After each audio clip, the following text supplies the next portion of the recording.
topics and opinions expressed on the following show are solely those of the hosts and their guests and not those of W4WN Radio, its employees, or affiliates. We make no recommendations or endorsements for radio show programs, services, or products mentioned on air or on our web.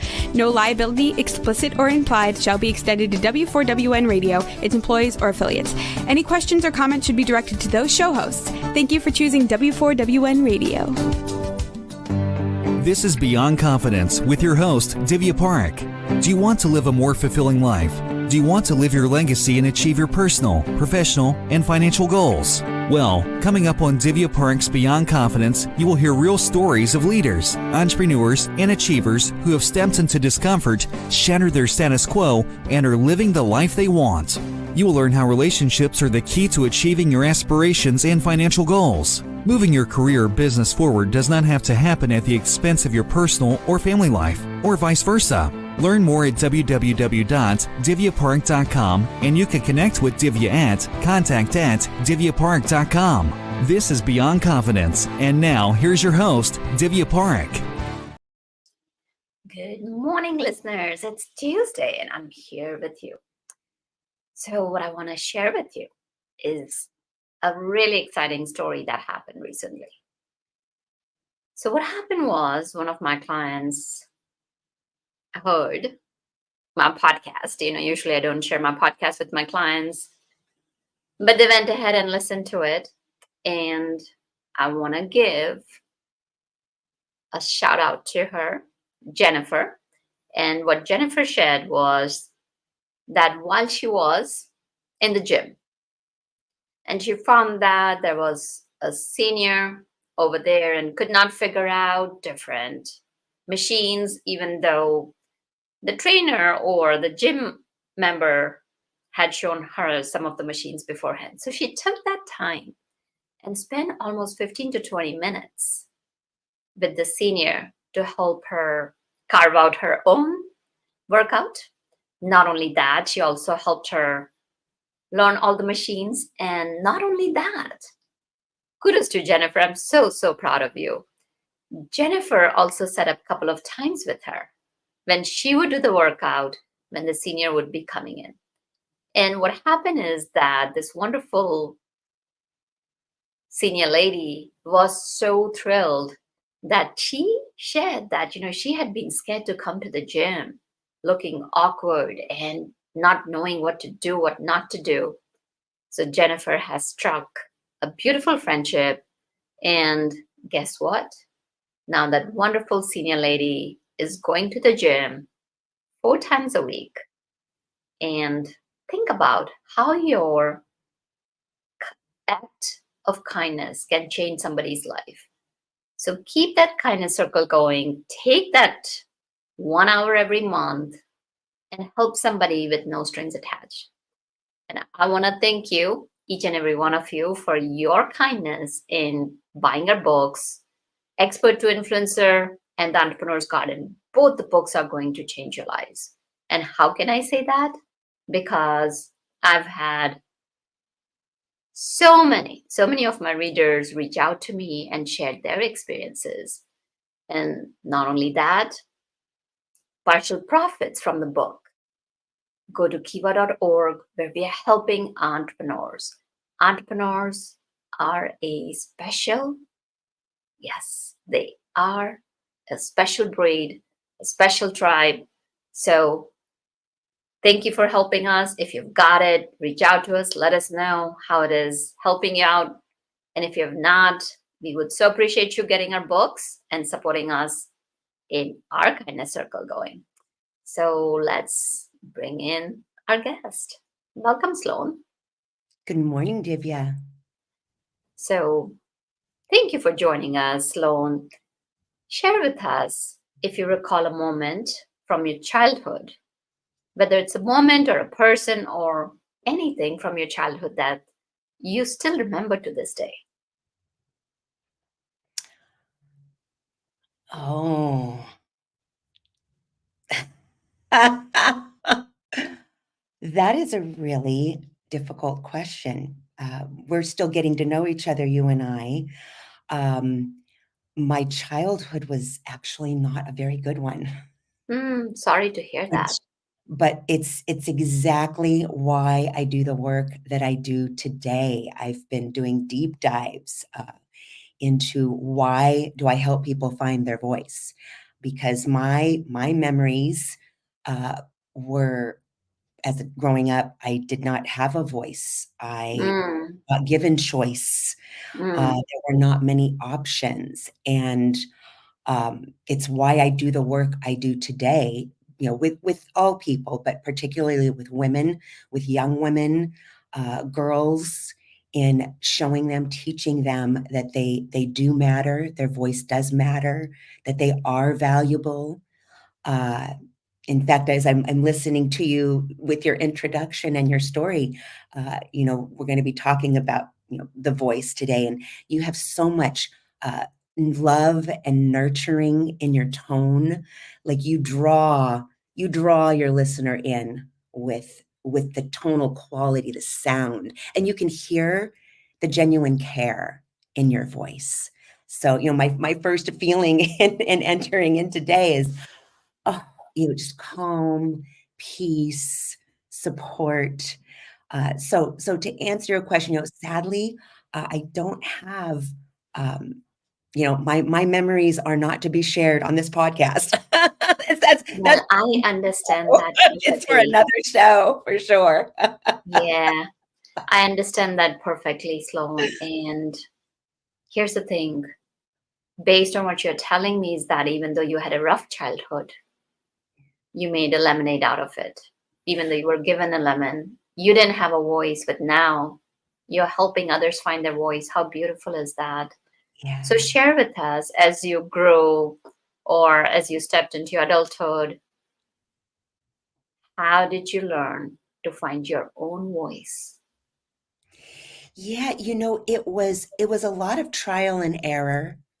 I was the oldest of 3 children, and, my mom was working a lot, just to keep a roof over our head and food on the table. So I became actually the caregiver for my siblings at an early age, and it created conflict because I was expected as a child to do adult things, but Mm, then when I wanted the freedom to go out and be an adult, particularly in my teenage years, I would say created a lot of conflict. So I was mm, always getting a lot of mixed messages, and then even into young adulthood, I was still, fighting. I was still I feel like I spent a lifetime. I was also very sick as a child. I was in the hospital, every year with upper respiratory mm. lung issues, Oh which, my. uh, again, coming back to voice, a lot of the work I do with the voice is very healing, very Mhm, physical.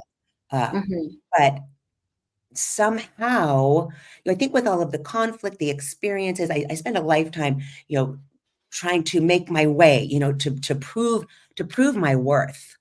That was a mm, big piece of my life in finding my own voice. The way I went about it was not always healthy. I got in a mhm, lot of trouble, even as mhm, a young adult. A lot of the jobs that I had, um, I was frequently, out of trying to be helpful, would overstep my boundaries. I would offer help where help was not asked, because growing up, these things that were expected of me, now I'm a young adult, adulting and jumping in where I'm not asked to be of service, and really creating even more conflict, more problems, because people mhm, are saying, "Stop, Sloan. I don't need your help. I didn't ask for your help." So that has created a lot of issues around my life. And when I actually began the vocal practice, it it actually started, just to create income. I was in a band. I was certified to teach people. It was really more about singing. This was 20 something years mhm, ago. And it was really just about, creating income to pay for my hair and my costumes. And then I started to see interesting things started coming in. People started coming in with vocal health issues. uh, things with their voice and vocal fatigue. I began to receive prescriptions literally from ear, nose, throat doctors and speech therapists were writing Mm, prescriptions to people to go get vocal coaching. And so I started to see enough of those that I took note and thought, wow, I really should pay attention to this. So that's what really got me entered into the medical field as an expert in voice. And some of the things I've seen, I wasn't always sure I would be able to help the client. But the method, the technique that I've been using, it's really about building muscle strength, flexibility, endurance, awareness around how you're using your voice. And it was successful. Some of the things I wasn't sure that they would work, but I was like, well, I'm not, that was my caveat when the client would come into work with me. It's like, I've never seen this before. This is what I've been doing for X amount of years. Let's try it and see what kind of result we can get. And fortunately, the clients have all been, willing and, from, people recovering from strokes, uh, mm, getting their speech back, cancer survivors, people under anesthesia when the anesthesia tube went in, it clipped the side of the vocal cords, causing damage. It has been fascinating, Divya. mm, If I were to come back again another time, I think I would study the brain. I would be a neuroscience brain specialist in how our brain is attached to all of this, the neuroplasticity, mhm, neurolinguistics. It's fascinating, still fascinating to me after all of these years. mhm. What a journey, Sloan. And so, first of all, thank you for such a beautiful feedback that you shared with me about my voice. And then, secondly, I just want to share with you what I'm hearing is that here was, I can just picture that young girl eager to help and then just finding her way and, not knowing, not sure. And the teenage is so fragile, whether it's boys or girls, they want to establish their own identity and yet they're not sure. So they're either, you know, a woman child or a male child. And as they're traveling through that journey, it's so precarious. It's almost like they're on the cliff. They don't know, oh, when everything goes well, then that jumping off the cliff becomes so exhilarating. And then right there, when you jump off the cliff and you feel that you're just falling off into abyss. And I remember some of my times through my teenage where I wasn't sure. Like, okay, I'm taking this step, I'm fully confident. And then you find that your confidence is slashed and it's just shredded into pieces, like as if somebody is a shredder. So I remember seeing going through that, and it's beautiful how you shared that when your clients came, you were very transparent and you shared with them what the expectation was. What a beautiful. So tell us that Thank you. as you've worked with different people, what are some of the mistakes that you have seen that your clients make? Well, the top five really come back to, in a nutshell, and I have examples of professional women, male entrepreneurs, Mhm. business owners, but the most common mistakes that I see, the number one is how we breathe is specifically connected to the tonal quality that comes out of our mouth here. And so not breathing correctly is the number one. And I would say, oh my gosh, if I had to put a number on it, Divya, I would say 90% of the people that come through my door are not breathing correctly. We're shallow breathing. We're breathing up here into the shoulders, creating more stress and tension in our back and our neck.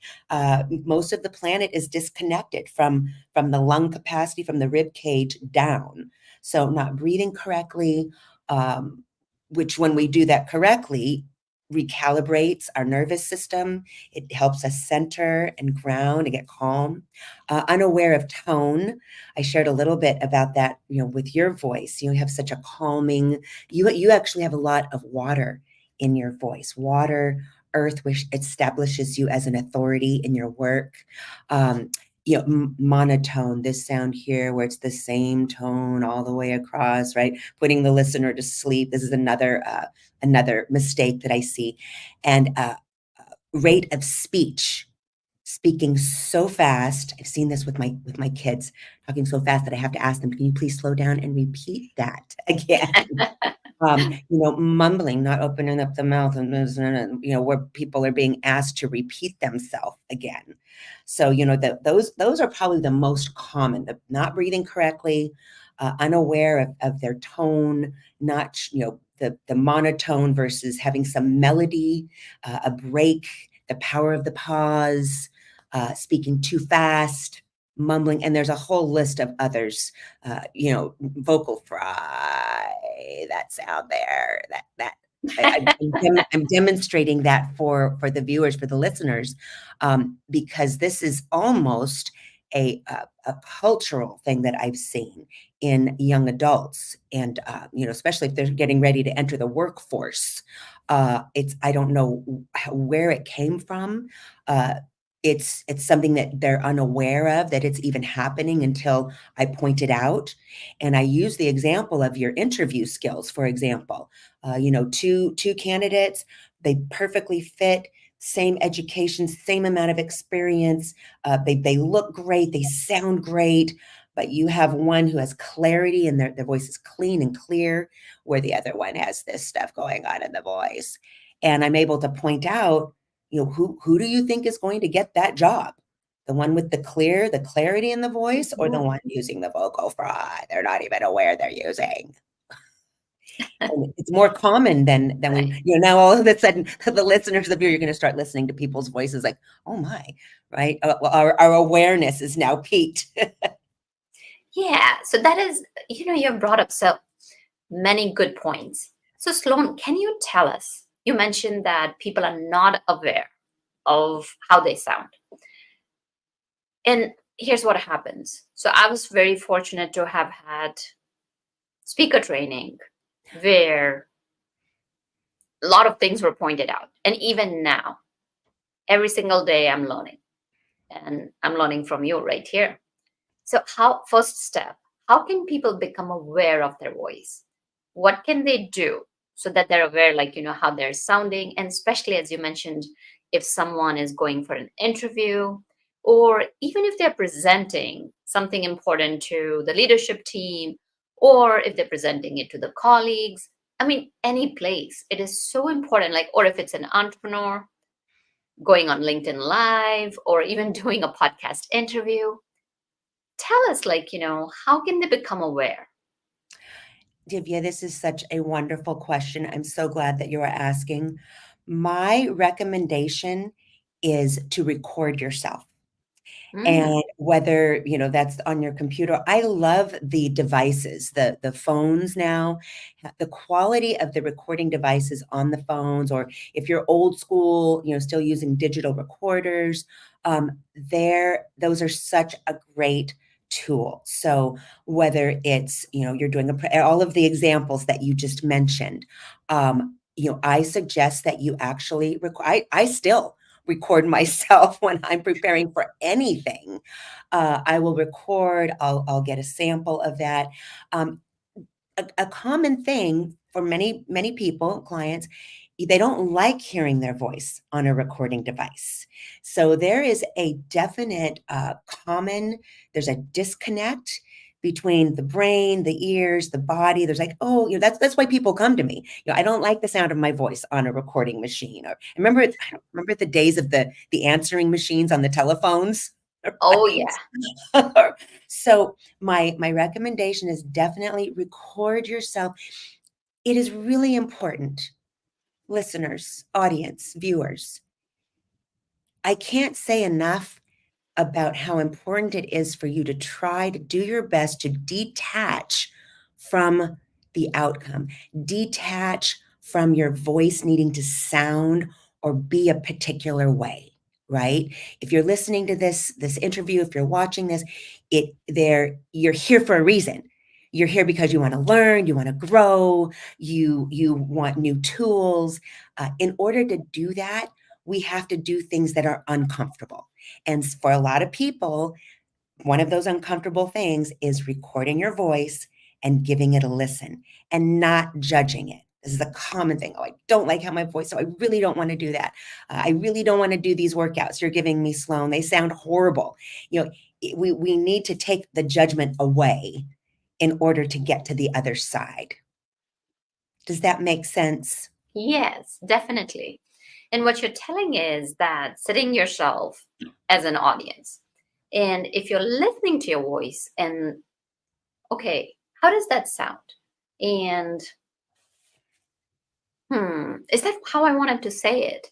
So that awareness is such a big piece, because if you're not aware, then brain is designed in such a way that it loves to automate everything because it's designed to suffice, not optimize. So then you go your merry way, doing what you've been doing, and then thinking, why didn't this meeting turn out? Or why wasn't I able to influence? Or why, what happened? Like, this client liked, or this colleague liked this person and this. So there's so many questions. So this can be one of the efforts and one of the tools that people can have. So now going back to those 5 mistakes that you mentioned, can you show us how can people overcome those mistakes? Well, one example, a woman, may I share an example? I've had so many Yeah, powerful examples, please. but Please go how ahead. I've used this. I had so many successful, men and women that have come through, and this is like the last little piece. They're very educated, multiple degrees. Lena is one of my favorites. Woman is an aerospace engineer, very smart. And she was really being challenged by her teams, frustrated, it- almost angry. She was very sweet when she came to me, not feeling supported, constant communication struggles in her company. The first thing I had to address with her, now this is another thing.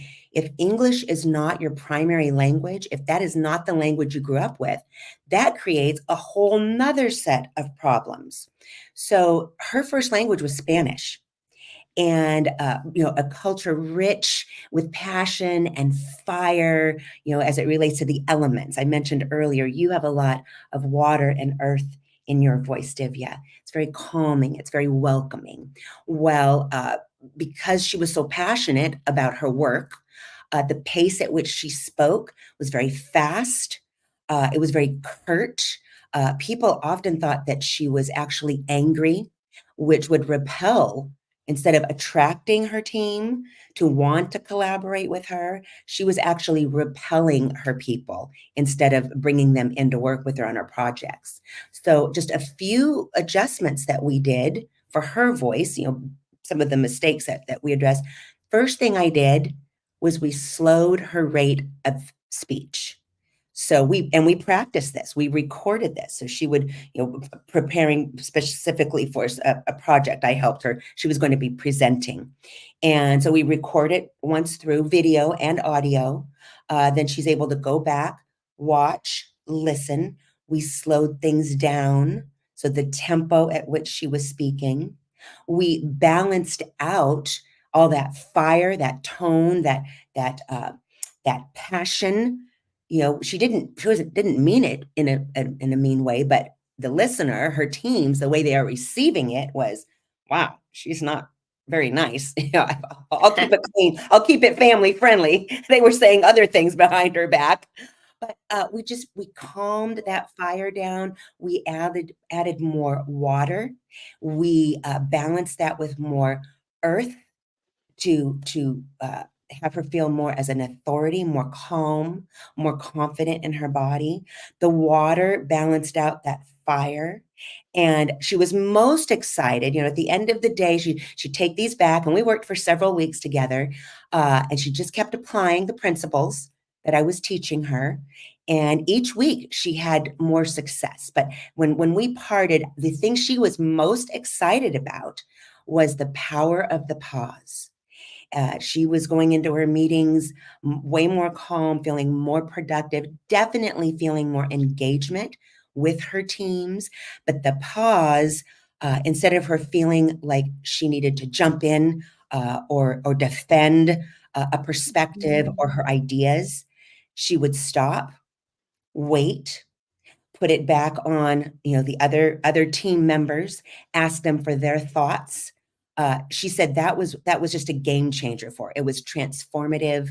It really changed everything in how she communicated, and the success of just bringing the people together as a team to collaborate and work together instead of everyone feeling defensive, like they had to defend their ideas and they had to defend, and the agitation between them and her as their team leader. That's a That's just very a powerful couple example. of examples. Yeah. It's what you're talking about is a pause, that it's okay. It's okay to take a pause, to think through what you're going to answer rather than jumping into it or interrupting someone. So that's very, very powerful. And then you had mentioned a few, so like breathing. Let's now talk about how can people, let's if somebody is a good speaker, how can they enhance and elevate their leadership skills? Like, do you have any vocal practices that you can share with our listeners and audience and viewers who can go and like implement in their lives immediately? Oh, absolutely. Some sort of a practice, and you, the listening, viewing audience, if you are already speaking on stages, you might already have some sort of a practice or something that you do to get yourself in state. If you are new to presenting or leading or podcasting, and I still have my little vocal warm-ups, but something that you can do. There are numerous things that you can do. I personally prefer it's a two-parter for me. It takes less than 5 minutes. First Oh, wow. is grounding and centering. Well, I'm always suggesting to my clients, they have vocal workouts that they've created on their phones or on the through the Zoom if they're not in my area. Uh, First is to do a deep breath workout, and I have multitudes of those and there are a ton available online, but something that grounds you, that calms your nervous system. I personally love because it's so fast. Do you want to try one right here? Sure. Want to do one together? It's I'm game. and people might already know this, but I like taking the left hand, put that on the heart, and then take your other hand and put that right on your stomach, just above your belly button. And then as you breathe, so we're connecting the mental brain to the physical body through breath. And the idea here is to inhale through your nose or your mouth, not up into the lungs, inhaling your shoulders up to your ears. If you're watching this, this is not what we are doing, friends. You want to keep those shoulders relaxed. In fact, as you breathe, you don't want those shoulders to move at all. You want to inhale through the nose or mouth, past the lungs, down into that solar plexus muscle where your hand is sitting on your stomach there, moving the hand forward as you inhale. And then as you exhale, that hand should move toward your spine. Mm. So the shoulders aren't moving at all.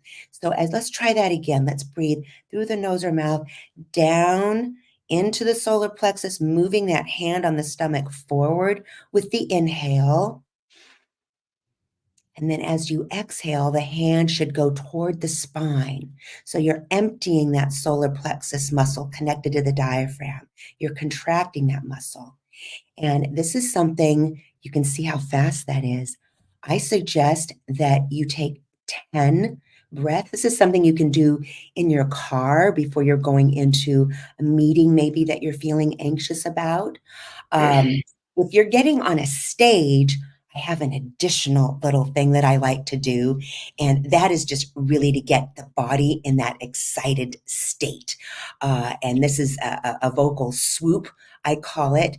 It's a very Anthony Robbins type thing. But if you're in a place, in a situation where you would actually visualize, right? You would be standing up for this, a couple of jumping jacks, some push-ups, everyone knows Anthony Robbins, his whole thing. But Yeah. just to get energy moving in your body, it's very weird. It's going to feel a little bit loud, but you want to imagine that you are drawing air and energy up through the bottoms of your feet.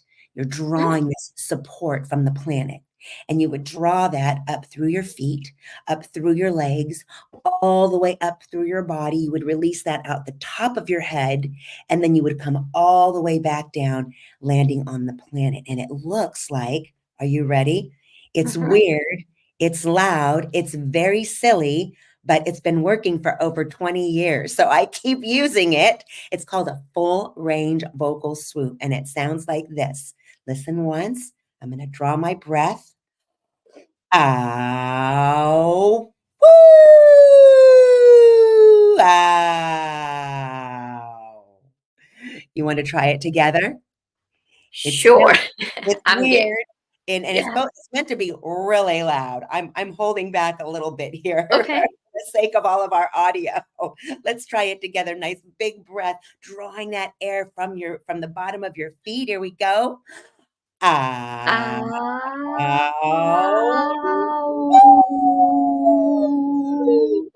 Ow. Yeah. It's tricky, and we're sitting down, and there's so much more on all of that. But so that's kind of a two-part thing that I do. First and foremost, always to get yourself your mental state, your vocal state, your physical state prepared before presenting, before leading, jumping on a podcast, is that centered grounding breath to start, because that's letting your brain and your body know that you're okay. You're going to be all right. The lions aren't chasing us. We're not in caveman days. And then the second piece of that, if you need to get yourself fired up and increase your energy level, is the full range swoop with some Anthony Robbins, some push-ups, and some exercise, jumping jacks. Yeah, no, definitely. I'll have to listen to this podcast again and then do it because I didn't want to create a discord in people's ears. So thank you. Thank you for sharing that. You're so welcome. Oh my goodness, the exercises and things I've created on the fly. One I just created last week. Oh, there's so many things that, you create out of necessity, right? So many stories, too many stories to share in this short time. But just this week, I have a woman. She's actually a property manager. So she's kind of on her own, and she's got, she's married with a couple of kids in college. And she came to me originally. Her boys play baseball at the junior college here, and so she wanted to sing the national anthem for at the beginning of the game before they throw the first pitch out. In addition, she's been asked to, this is total different purpose for using the voice. She has been asked to audition for a band, and it's an all male band. They're just like a garage. They do some fun parties and things, but she's the only female, and she's never done any of this before. So an exercise created again out of necessity is I kept noticing her shoulders kept creeping up. And what happens when our shoulders creep up, especially if we're singing something big like the national anthem, it's a big song, very athletic. When we start creeping those shoulders up, we are disconnecting from the solar plexus, where your support comes from. We need air to move through the vocal cords to cause them to vibrate, to create the sound that we hear that comes out of your voice. So I happen to have these hand weights that sit by my door. They look beautiful by my door. So I finally found a use for them. I've not been using them. So I grabbed the 5-pound weights, put them in her hands. Those automatically kept her shoulders down, which helped her to focus on that breath from the solar plexus, which helped her to support when she got to those big notes for the anthem, at the end of that song, to be able to support and sing those big notes with clarity, with confidence, on key, in the right note, and to sustain and be able to hold those notes to the end. So that's just a silly little thing. I was like, I was like standing behind her and I was putting my hands on her shoulders. I'm pushing her shoulders down. It's like, wait a minute, let's try this. So my clients frequently, so there's all kinds of silly things that I've created as a result of not knowing, what I've been doing already wasn't working. It's like, okay, what? So I've been blessed and creative and innovative enough to be able to think, well, that's not working. What is something else we can try to get the result that I'm looking for, to get the result that the client is wanting? So powerful. So fun. So fun. So fun too. Absolutely. So Sloane, these are like a lot of good exercises, great tips. And I'm sure people are thinking, okay, where can I find Sloane? How can I work with her? So give us all the details. Oh my goodness. Well, first would be the website, Vocal Coaching by Sloane, should get you there. The website is a wonderful resource. It has, oh my goodness, videos. My podcast is on there under resources. Find Your Voice, Rock Your Confidence. There are some free gifts under Work with Sloane. There are a couple of audio files there.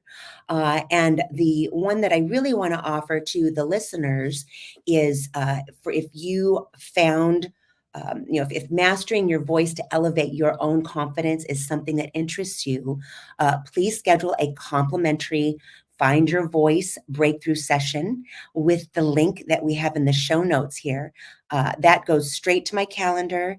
It is complimentary. It's a 45-minute session to answer some questions for you, see if vocal coaching is right for you. But the website is a great resource. There's, like I said, there's some free audio files there for the listener. But if you are serious and if you, the listener, the audience, are struggling with any of the issues that Divya and I have spoke of today, please go get on my calendar with the complimentary session, and we'll get you squared away. And at the very least, I can give you some direction and make some suggestions for how you might want to consider proceeding. Absolutely. And I want to circle back. You had mentioned initially that you're working with people who have had medical challenges. Can you also share with us as to how do you do that, and how if somebody's experiencing any medical or health issues, how can they come to you? Because having good help is so important. Good health, wellness is probably my number one core value over anything. Without our health, freedom, I would say, is my number one, freedom, financial freedom. But if we don't have our health, we're not free. So absolutely. Well, I work with people one-on-one primarily, always to start. I do work online with clients oh my goodness, as far as Australia and London, all over the world at this point. But if you are having a medical challenge, the first thing would be, again, to meet for that initial session to talk more about, what are the issues that you're having.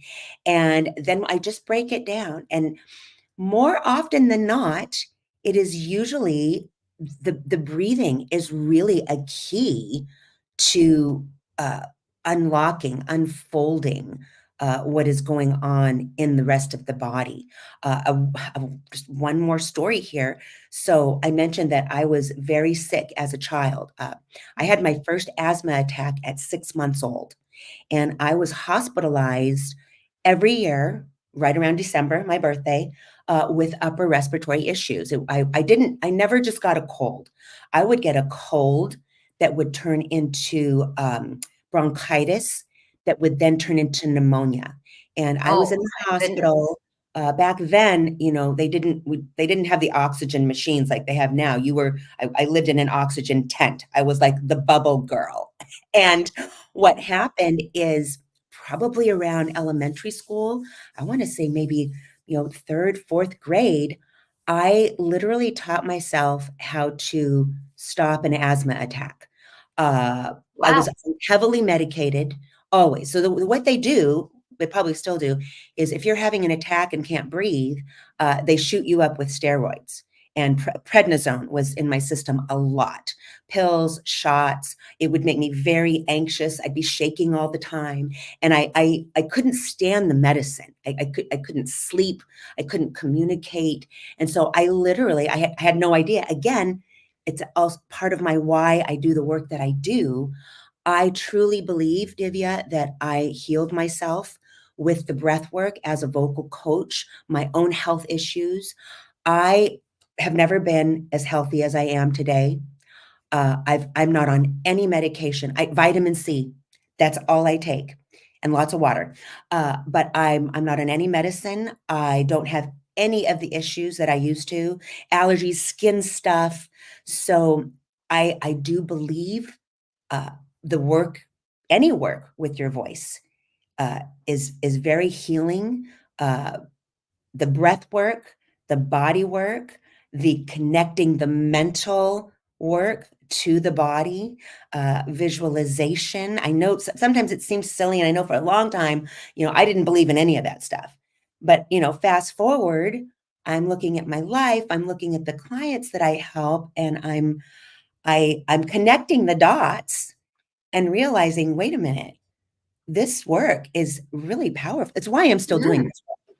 It's So what, basically, what we are hearing is that like you can do breath work and you can increase or elevate your well-being, and that can definitely help you. So thank you for sharing that.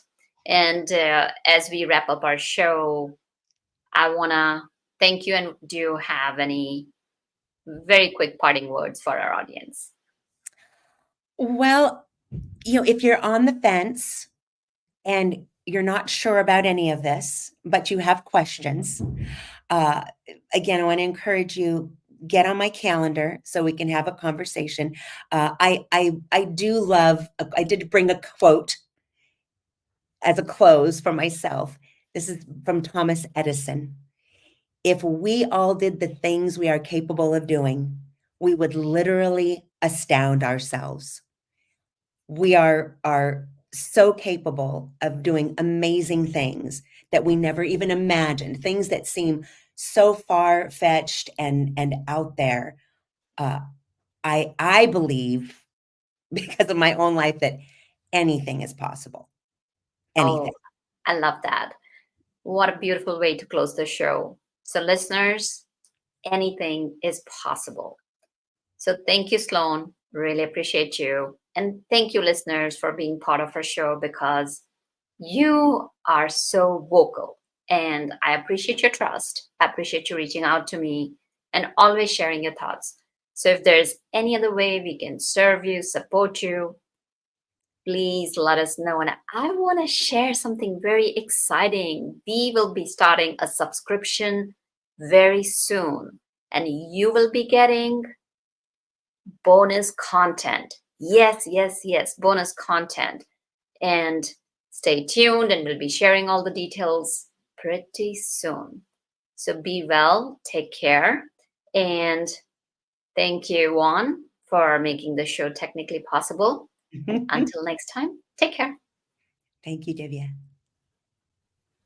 Thank you for being part of Beyond Confidence with your host, Divya Parekh. We hope you have learned more about how to start living the life you want. Each week on Beyond Confidence, you hear stories of real people who have experienced growth by overcoming their fears and building meaningful relationships. During Beyond Confidence, Divya Parekh shares what happened to her when she stepped out of her comfort zone to work directly with people across the globe. She not only coaches people how to form heart connections, but also transform relationships to mutually beneficial partnerships as they strive to live the life they want. If you are ready to live the life you want and leverage your strengths, learn more at www.divyaparekh.com. And you can connect with Divya at contact@divyaparekh.com. We look forward to you joining us next week.